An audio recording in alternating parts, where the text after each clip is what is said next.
अस्सलाम वालेकुम वीडियो डाल दोस्तों। आप देख रहे हो हमारा यूट्यूब चैनल केटल फार्मर्स। दादा ने आज हम आपको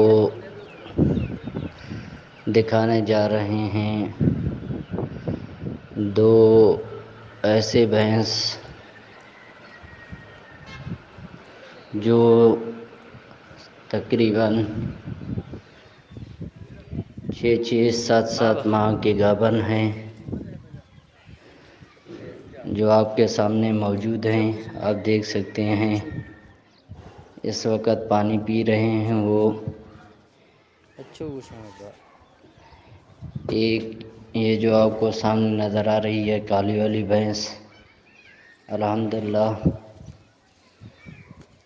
दूध के लिहाज से बहुत अच्छी और नायाब नस्ल की है।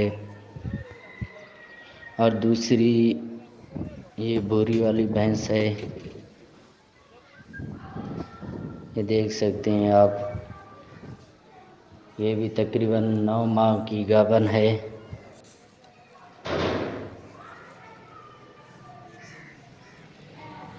अंदरूनी सिंध के हैं ये भैंस, जिसे हम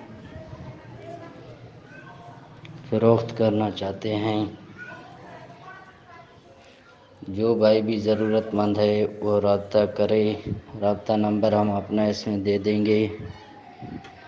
ये था हमारा आज का वीडियो। वीडियो अच्छी हो लगी हो तो लाइक करें और चैनल